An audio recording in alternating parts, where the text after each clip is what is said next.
For the past year, I have been living a double life. To my family, I was just Elena, the quiet daughter who worked a stable but uninspired remote job from her small apartment. I was the one who listened patiently during Sunday dinners, nodding as my mother detailed my cousin's lavish weddings, and my father lamented that I hadn't followed my brother into the family's lucrative but soul-crushing import business. They saw my life as a placid, waveless sea, a safe harbor of mediocrity. But after I'd hang up the phone with them, my real life would begin. My apartment wasn't just a home, it was the headquarters of a dream I'd told them nothing about. A dream called Innovate Urban. My project wasn't just a business plan, it was my soul rendered in blueprints and financial projections. It was a proposal for a new kind of urban development, one that integrated sustainable housing with community-owned green spaces. It was audacious, complex, and required a level of funding and approval that seemed almost mythical. For months, I poured every cent I had, every waking hour, into perfecting the proposal for the prestigious Atherton Fellowship. Being named an Atherton Fellow wasn't just about the money, it was the ultimate seal of approval. It was a key that would unlock doors to city planners, investors, and a future I had designed for myself, free from my family's suffocating expectations. My father had once glanced at my initial sketches and called them cute drawings.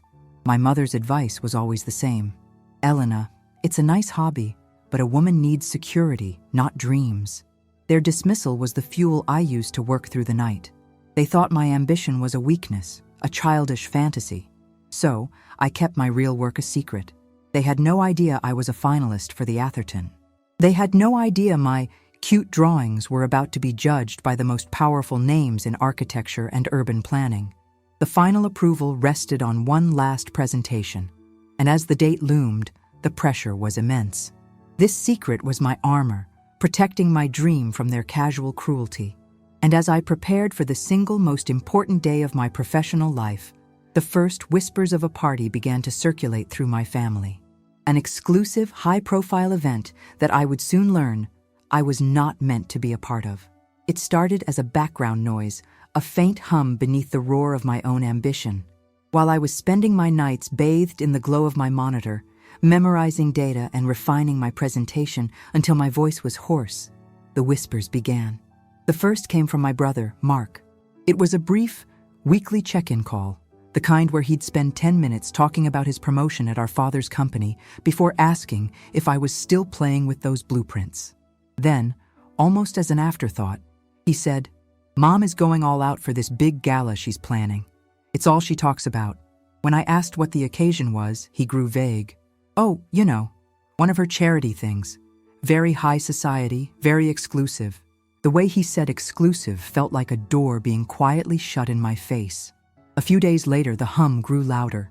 My cousin posted a picture on social media, a thick, cream-colored invitation with elegant calligraphy held in a perfectly manicured hand. Her caption was infuriatingly vague, "So honored to be included in the event of the year." But it was the small, embossed logo in the corner of the invitation that made my blood run cold. It was the seal of the Atherton Fellowship. My mind raced, trying to connect the dots.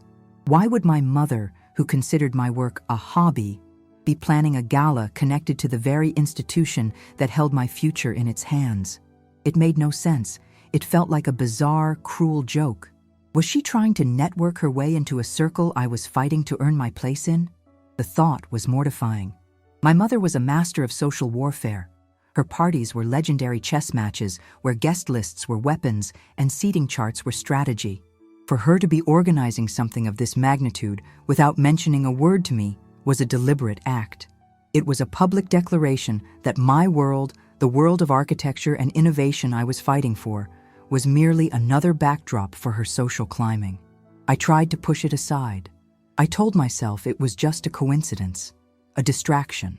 My presentation was all that mattered, but I couldn't shake the feeling of deep unease. This wasn't just another family event I was being excluded from. This felt different. It was a targeted silence, a calculated erasure of my ambition. And as the day of my presentation drew closer, the noise of that silent party became a roar I could no longer ignore. I had to know. I called her on a Tuesday afternoon, my stomach in knots. I rehearsed a casual opening, determined not to sound as anxious as I felt. When she answered, her voice was smooth as silk, that carefully polished tone she used for her society friends. "Elena, darling, what a surprise." I got straight to the point, trying to match her light tone. "Mark mentioned you were planning a big gala. It sounds wonderful. I was just curious about it." There was a brief pause on her end, and I could practically hear her calculating. "Oh, it's been an absolute whirlwind," she sighed, "a performance of martyrdom. The guest list is a nightmare to manage. We have the board members from the bank, a few city councilors. It's a very important evening." Each name she dropped was a subtle reminder of the world I was not a part of. My heart was pounding, but I forced the words out. "Well, I was just wondering, am I invited?" The silence that followed lasted only a few seconds, but it felt like an eternity. It was a weighted silence, designed to make me feel small for having even asked. Then, her voice returned, laced with a false, pitying sweetness that was far more cruel than outright rejection. "Oh, Elena," she said, and the word darling was a gentle pat on the head to a child. "You wouldn't like it." I held my breath. She continued, "It's a very formal affair, full of industry people, investors, CEOs. Honestly, it's all terribly dry business talk. Not your scene at all. You would be so dreadfully bored." The blow landed with surgical precision. It wasn't a simple no. It was a complete dismissal of who I was. In her eyes, I was still the little girl with cute drawings, incapable of holding a conversation with the industry people she so admired. She wasn't just closing a door to a party, she was confirming my place outside the walls of the world that mattered. The world I was fighting tooth and nail to enter on my own terms. I didn't argue. I didn't protest. A cold, quiet understanding washed over me. "I see," I managed to say, my voice barely a whisper. "Well, I have to go." I hung up the phone before she could offer any more of her poisonous sympathy. The humiliation was a sharp physical ache, but beneath it, a different feeling began to smolder. A cold, hard resolve. She thought I'd be bored. She thought I didn't belong. Fine. My presentation was in 2 days, and I was going to prove her wrong. The 48 hours after that phone call were a blur of defiant focus. The sting of my mother's words became a strange sort of fuel. Every time I felt my energy wane, I'd hear her voice in my head, dripping with that false pity. "You'd be so dreadfully bored." And I would push harder, refining every slide, memorizing every statistic, polishing every sentence of my presentation.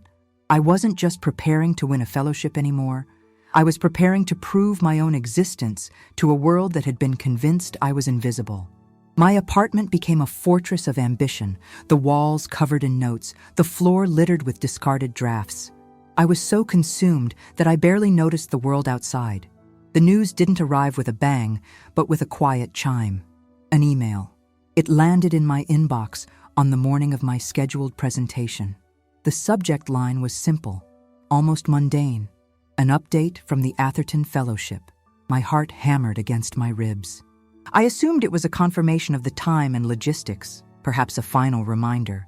My hands trembled as I clicked it open, my eyes scanning for the details of the meeting I had spent a year of my life preparing for.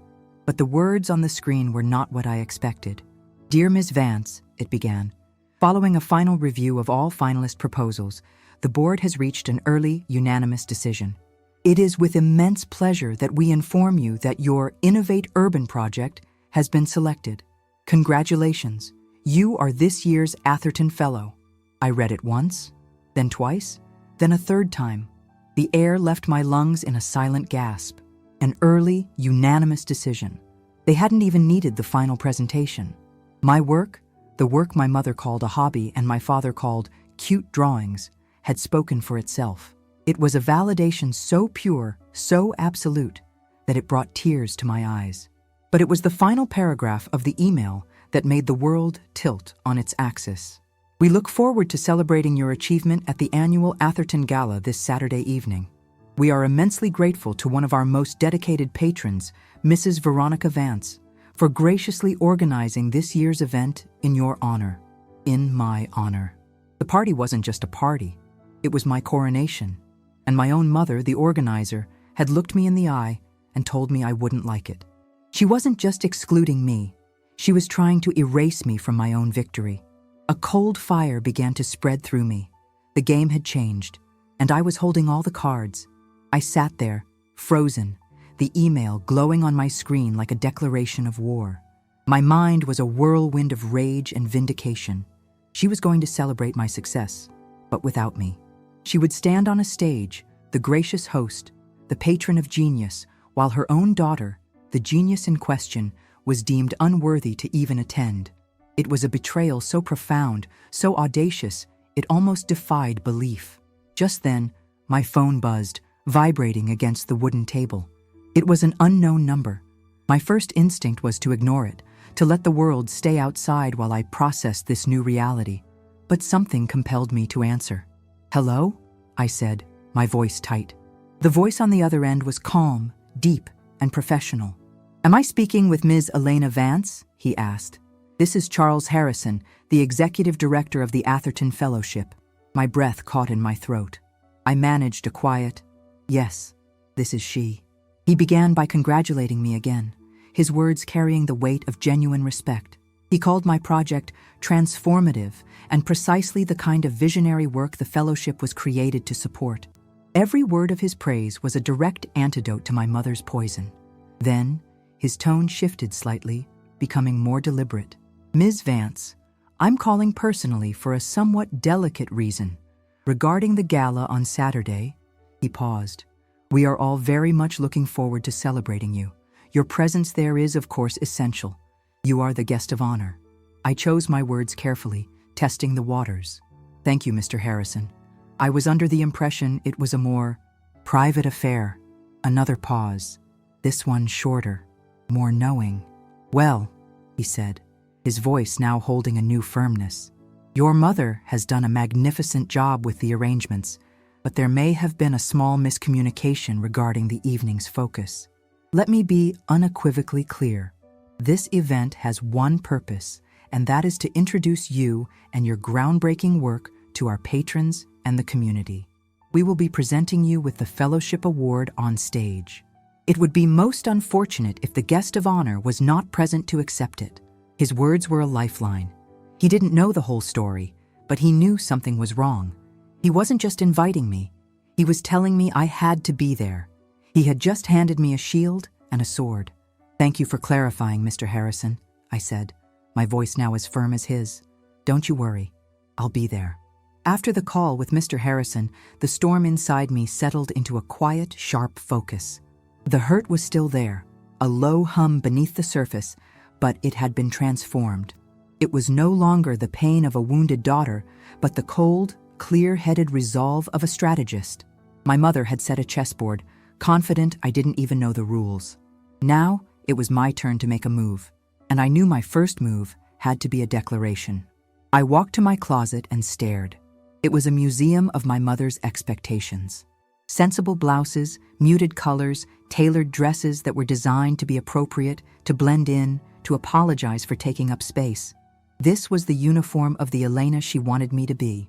I saw none of myself in the fabrics. With a calm that surprised me, I turned away from it all. This occasion required a different kind of armor. I didn't go to the department stores my mother favored. Instead, I went to a small, avant-garde boutique I had admired for years, a place that celebrated bold lines and architectural shapes, a place my mother would call difficult. And there it was. It wasn't a dress that screamed for attention, but one that commanded it. It was a deep, sapphire blue, the color of a midnight sky just before dawn. The fabric was heavy and structured, with a sharp, asymmetrical neckline that echoed the angles of my own designs. It was a dress that said, "I am not a guest, I am an event."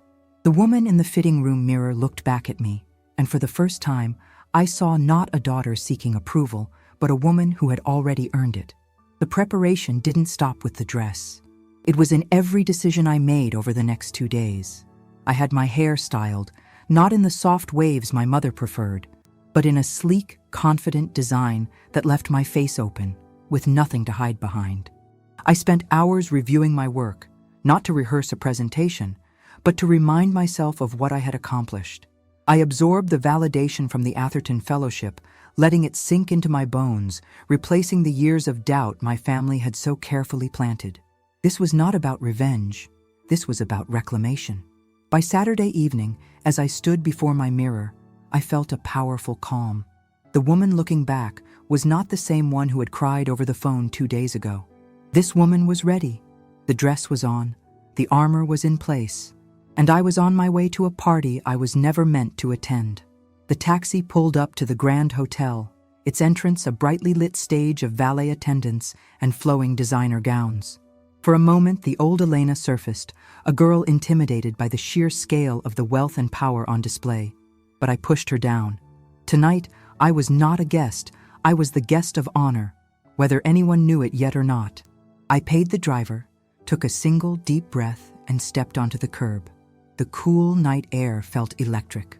I walked through the revolving doors, not with the hurried, apologetic pace of my youth, but with a slow, deliberate stride. Each step was a statement. My sapphire dress seemed to soak in the light of the lobby, a stark contrast to the sea of predictable black and pale champagne colors around me. Heads turned. I saw it from the corner of my eye. A whisper between 2 women who had attended my mother's charity luncheons. A pointed finger from one of my father's business partners. The question was a palpable wave moving through the crowd. What is she doing here? I could feel their surprise, their confusion. They were seeing a ghost. The quiet, unremarkable daughter was not supposed to be in this room, and certainly not looking like this. The Elena they knew would have been at home, working on her hobby. I entered the main ballroom, and the effect was magnified. The low hum of polite conversation faltered, a subtle dip in the sound as dozens of eyes registered my presence. The room was a testament to my mother's talent, a wonderland of white orchids and shimmering crystal, designed to project an image of effortless elegance and power. For a moment, I was a rock thrown into a placid pond, the ripples of my arrival spreading to every corner.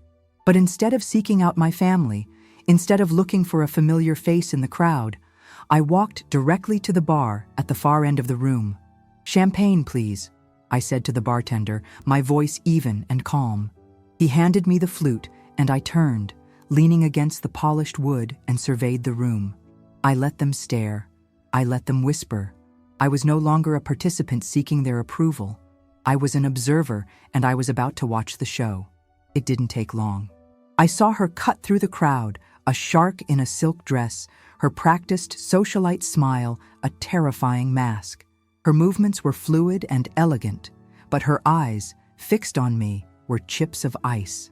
She arrived at the bar, not alone, but with my Aunt Carol in tow, for backup, for a witness. The air crackled with a tension that only I could feel. To everyone else, this was just a mother greeting her daughter. To me, it was the opening salvo of a war. "Elena," she said, her voice a low, dangerous hiss meant only for me to hear. "What exactly do you think you are doing here?" The smile never left her face, but her words were laced with venom. I took a deliberate, slow sip of my champagne before answering, meeting her gaze in the reflection of the mirror behind the bar. "I'm attending a party, Mother," I said, my voice surprisingly steady. "A beautiful one, at that. You've outdone yourself." Her jaw tightened. My refusal to be intimidated, to cower, was not part of her script. "We discussed this," she seethed, taking a step closer. "This is not the place for you. You are making people uncomfortable. You are making me uncomfortable. You need to leave. Now." It was the classic maneuver, framing her cruelty as my social failure. But it didn't work. Not anymore. "I don't think so," I said, turning to face her fully. My calm seemed to infuriate her more than any argument could have. "Actually, I'm having a lovely time." She reached out and grabbed my arm, her manicured fingers digging into my skin with surprising strength. The mask slipped for a fraction of a second. "I will not have you ruin this night," she whispered, her voice trembling with barely controlled rage. "This event is too important." I looked down at her hand on my arm, then back up to her eyes, and I smiled. A small, genuine smile. "I agree," I said, my voice just as quiet, just as firm. "It is an important night. That's why I can't possibly leave." Her eyes narrowed, searching my face for the familiar fear, the usual capitulation. But all she found was a stranger's confidence. She saw a woman who knew something she didn't, and it terrified her. My mother's hand dropped from my arm as if it were on fire. The mask of the perfect hostess slammed back into place as the ballroom lights dimmed and a single spotlight hit the small stage. Her private fury was forced to retreat, replaced by a public face of serene grace. She shot me one last look, a silent promise of retribution, before gliding toward the front of the room to take her seat at the head table next to my father. I remained near the back, a shadow in sapphire. My glass of champagne held steady. I had the perfect vantage point to see everything. Charles Harrison approached the microphone. He was a distinguished man in his late 60s with a warmth that radiated even from the stage.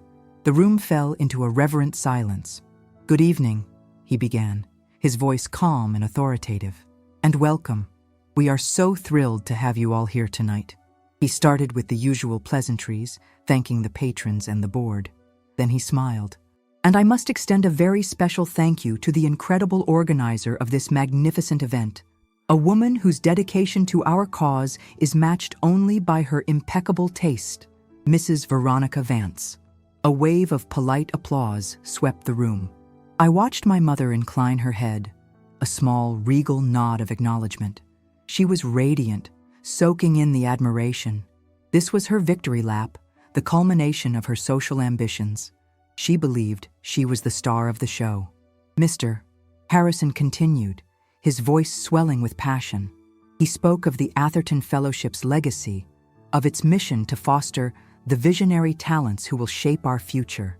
He described the hundreds of applications they received from around the world, the rigorous selection process, and the sheer brilliance it took to be named a finalist. He was elevating the prize, making everyone in the room understand the magnitude of the honor. "This year," he said, leaning into the microphone, "our decision was truly unprecedented. The quality of the finalist proposals was so extraordinary that for the first time in our 50-year history, the board felt compelled to make a unanimous decision before the final round of presentations had even concluded." A murmur of excitement went through the crowd.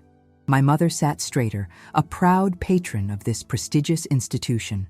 She looked at my father and smiled, completely oblivious. She had no idea that the world she was so proud to be a part of was about to collide with the daughter she had so thoroughly dismissed. Mr. Harrison beamed, his eyes sweeping the room, holding every single person in the palm of his hand.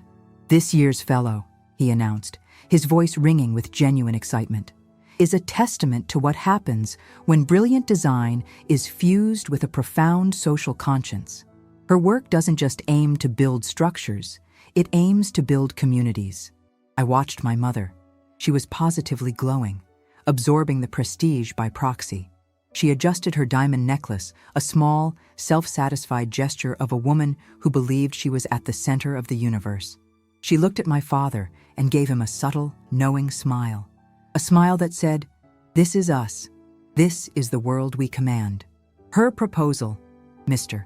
Harrison continued, called Innovate Urban, was described by one of our board members as the most compelling and meticulously planned vision for the future of urban living he has ever seen. The name of my project, my secret work, spoken aloud in this grand ballroom, felt like a thunderclap in the silent room. I saw a flicker of confusion pass over my mother's face, the slightest furrow in her brow, but it was gone in an instant. She had never paid enough attention to my work to even recognize the name. Then, Mr. Harrison raised his hand, a grand theatrical gesture. "It is my immense privilege and my profound honor to announce that the recipient of the 2025 Atherton Fellowship, a true visionary of our time, is a remarkable architect from our very own city, Ms. Elena Vance." For one long, drawn-out second, the name hung in the air, suspended in a vacuum of absolute silence. 300 minds tried to process it, to reconcile the name they had just heard with the person they thought they knew, Elena Vance. The quiet one, the unambitious daughter, the girl with the hobby, Then, a spotlight operator, guided by the collective gasp and the hundreds of heads suddenly turning in my direction, swept the beam away from the stage. It sliced through the darkness of the ballroom, finally landing on me, a solitary figure in sapphire blue at the back of the room. I was no longer a shadow. I was the main event. The spotlight was a warm, heavy weight pinning me in place. But I didn't look away. I didn't look at the hundreds of stunned faces turning towards me, their expressions of shock and confusion like a gallery of portraits. I didn't even look at my father, whose face I could see in my periphery had turned a dangerous shade of red. My gaze was fixed on one person, and one person only, my mother. And I watched as the carefully constructed world of Veronica Vance crumbled into dust in real time. It wasn't a sudden collapse, but a slow, horrifying disintegration. The perfect, gracious smile she had worn all night didn't just fade, it collapsed. Her lips parted slightly, and the vibrant color drained from her face, leaving her foundation looking like a stark, painted mask. The diamonds around her neck suddenly looked gaudy, too heavy for the woman who seemed to be shrinking inside her couture dress. But it was her eyes that told the real story. The cool, calculating confidence was gone, replaced by a wide, raw panic. It was the terrified look of a monarch whose castle walls have just been breached, of a puppeteer whose strings have all been cut at once. She was, for the first time in her life, not in control. The shockwave hit her table next. I saw my father slam his fist on the table, a small, nearly silent gesture of pure rage. My brother Mark just stared, his mouth agape, as he finally connected all the dots. The secret gala, my hobby, our mother's dismissive words.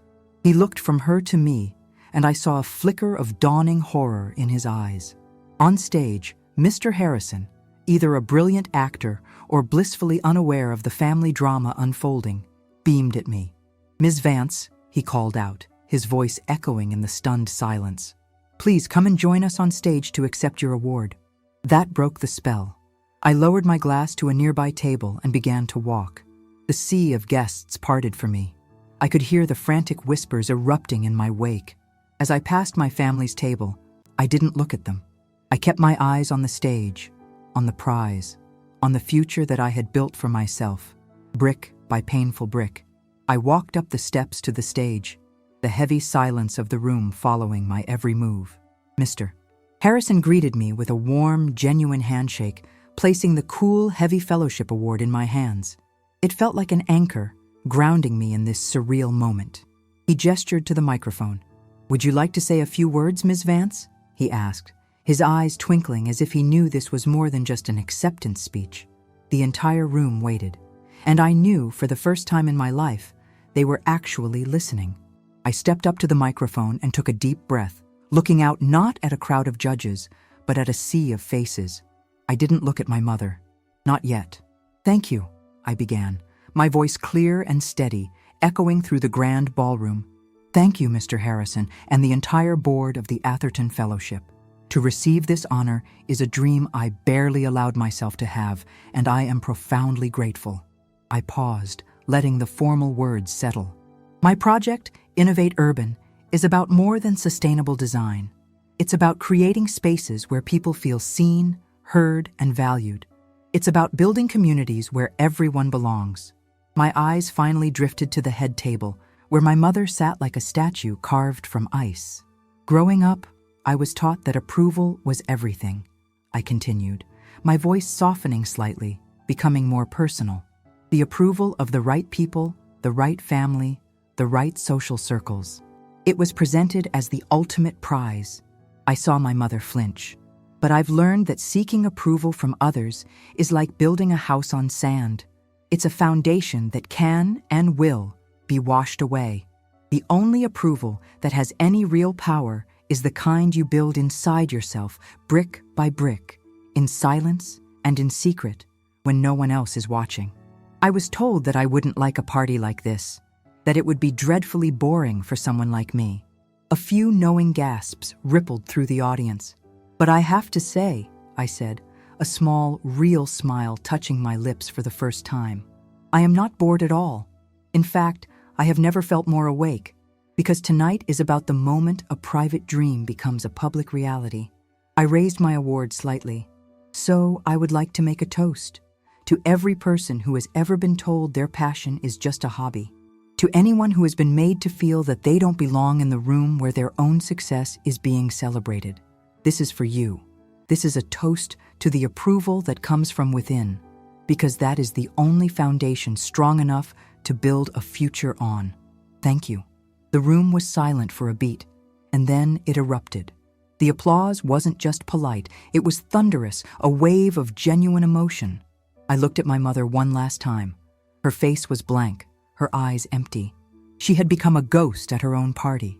I gave a small nod to the audience, turned away from the microphone, and walked off the stage, not back into the crowd, but towards the exit, my past behind me and the brilliant, blinding light of my own future straight ahead.